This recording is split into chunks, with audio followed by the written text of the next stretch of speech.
YCP నేతలు ఏం చెప్తూ ఉన్నారంటే ఉండవల్లిలోని చంద్రబాబు నివాసం మీదకి దాడి చేయడానికి వెళ్ళి జగన్ కళ్ళలో ఆనందం చూడడం ద్వారా మంత్రి పదవి తెచ్చుకున్నారు అనే ఆరోపణ ఉంది కదా సార్ జోగి రమేష్ మీద. ఇప్పుడు ఆ కేసులో ముందు అరెస్టు చేయకుండా ఆల్రెడీ హైకోర్టుకు వెళ్ళారు జోగి రమేష్. వెళ్ళి ఏదో ముందస్తు అలా కాదండి, వాళ్ళు చెప్పేది ఎట్లంటే తాటి చెట్టు ఎందుకు ఎక్కారంటే దూడ గడ్డి కోసం వెళ్ళారంటున్నారు. రైట్, అంటే ఆ కేసులో అరెస్ట్ చేయలేక కక్ష సాధించలేక ఆ కేసులో స్పష్టమైన ఆధారాలు ఉన్నాయి. నిన్న పట్టాభి వేరే ఛానల్లో చెప్పాడు, స్పష్టమైన ఆధారాలు ఉన్నాయి. తన యొక్క సెక్యూరిటీ ఆఫీసర్ ఏ రకంగా కొట్టారు అనేది కూడా ఉంది, అక్కడ విజువల్స్ కనపడుతున్నాయి. కానీ హైకోర్టుకి వెళ్ళారు కదండి జోగి రమేష్, ఆల్రెడీ హైకోర్టులో అపీల్ చేసుకున్నారు. వీళ్ళు బెయిల్ కోసం వెళ్ళారు, ఆల్రెడీ కేసు నమోదైంది. ముందస్తు బెయిల్ ఉందా జోగి రమేష్ కి కేసులో? ముందస్తు బెయిల్ కోసం వెళ్ళారు, అది వస్తారా చూడాలా.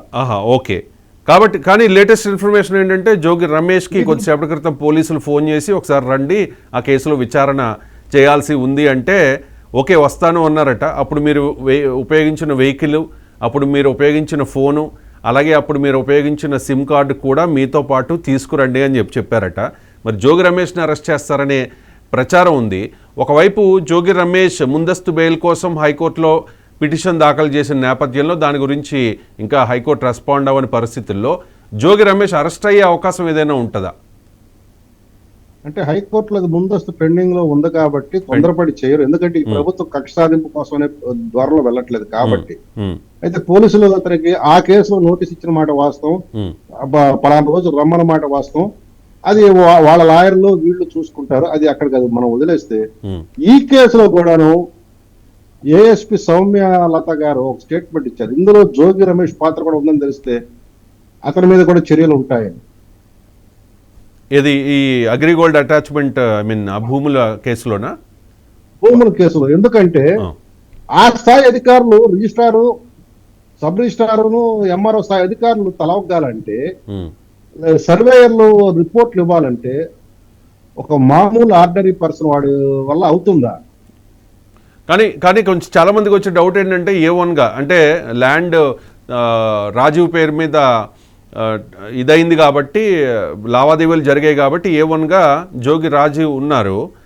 సెకండ్ ఏమో జోగి రమేష్ వాళ్ళ బాబాయ్ ఉన్నారు, వెంకటేశ్వరరావు అనుకుంటా ఆయన పేరు.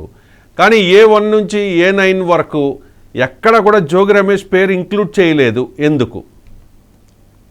మీరు చెప్తున్నది సిఐడి కేసు, ఇక్కడ వీళ్ళు మాట్లాడుతుంది ఏసీబీ కేసు.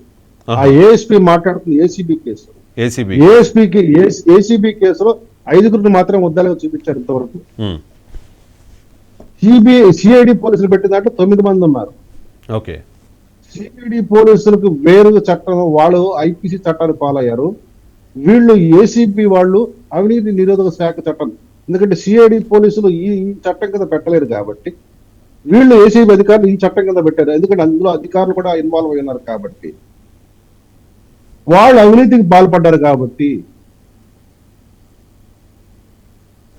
రైట్ చట్టాలను ధిక్కరించి. చూద్దాం మరి జోగి రమేష్ ఇష్యూలో ఏమవుతుంది అనే దాని మీద. అంటే జోగి రమేష్ పవన్ కళ్యాణ్ విషయంలో కాస్త శృతి మించే మాట్లాడారు. వాస్తవంగా చెప్పుకోవాలంటే ఒక సందర్భంలో పిచ్చి కుక్క అని అది ఇది అని ఇష్టం వచ్చినట్లు మాట్లాడారు. పిచ్చి కుక్క, పిచ్చి కుక్క ఎప్పుడు పిచ్చి పిచ్చిగా నడుస్తుంటాయి. రైట్, బహుశా అదేనేమో ఆయన నియోజకవర్గం షిఫ్ట్ అయినా కూడా ఆయనకి అక్కడ వర్కౌట్ అవ్వకపోవడానికి కారణం. అంటే ఇప్పుడు రిలీజ్ ఏమండి కాదు, ఇప్పుడు అదే భాషలో అదే ధోరణిలో మాట్లాడమనండి. ఇప్పుడు లేదు కదా, అందరినోళ్ళు అందరూ కామ్ అయిపోయారు కదా, ఎవరు మాట్లాడే పరిస్థితి లేదు. అవసరమైతే స్వరం ఎందుకు మారింది, కులం ఎందుకు గుర్తొచ్చింది ఒక్కసారిగా. అదే బలహీన వర్గాల మీద దాడి అని కూడా అంటూ ఉన్నారు ఆయన. మరి వాళ్ళ ప్రభుత్వ సమయంలో 10 ఏళ్ల బాబా గౌడ కులస్తాడు, అతన్ని కాల్చి చంపేశారు కదా, అక్క కోసం పోరాడుతుంటే మరి ఆ రోజు లేవని ఈ గౌడ కులతూ ఇప్పుడు తన కొడుకు విషయంలో ఎందుకు తెలుస్తుంది? అదే ఇంకొక విషయం తెలుసో తెలియదు మీకు, పెడల్లో ఉన్నప్పుడు నేను స్వయంగా నేను చూశాను. నేను ఒక 13 ఎకరాల భూమి చేపల చెరువు కన్వర్షన్ కోసం నేను అప్లై చేస్తే ఎకరానికి 10,000 రూపాయలు లంచం ఎమ్మెల్యేకి ఇవ్వాలంట. ఎమ్మెల్యేకా? అక్కడ విద్యుత్ ట్రాన్స్ఫార్మర్ పెట్టాలంటే చెరువు దగ్గర ట్రాన్స్ఫార్మర్ 4 లక్షలు. ఇది అతను రేట్లు ఫిక్స్ చేశాడు. ఓకే. లారీ మట్టి అయితే లారీ ట్రిప్కి ఎంత, గూడూరు మండలంలో అయితే ₹1,00,00,000 అక్రమ తవ్వకాలకి ₹1,00,00,000 ఒక పోలీస్ అధికారికి అతను కాంట్రాక్ట్ ఇచ్చాడు, నాకు తెలుసు అది. ₹1,00,00,000. అందుకు ఆ అధికారి ఆ గూడూరు మండలం ఈ ఉండని నాడు ఎవడు కూడా జన సైనికుల మీద కేసు పెట్టాడు తప్ప వైసీపీ వాళ్ళ మీద కేసులు పెట్టాల. మీకు గుర్తుందో లేదో, మా జనసేన కార్యకర్తల్ని అంబేద్కర్ విగ్రహం దగ్గర స్తంభాన్ని కట్టేసుకుంటారు. ఎందుకంటే అక్కడ అక్రమ గ్రామాల తవ్వకాలు జరుగుతుంది. మా వాళ్ళు న్యాయవాది, విజయవాడ న్యాయవాది కూడా వెళ్తే స్తంభాన్ని కట్టేసుకుంటారు.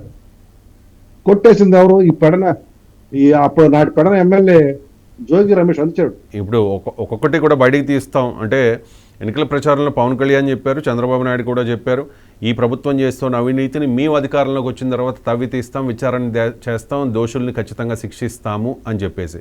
నాకు తెలిసి ఇది ఒక ట్రయల్ అనుకోవాలి.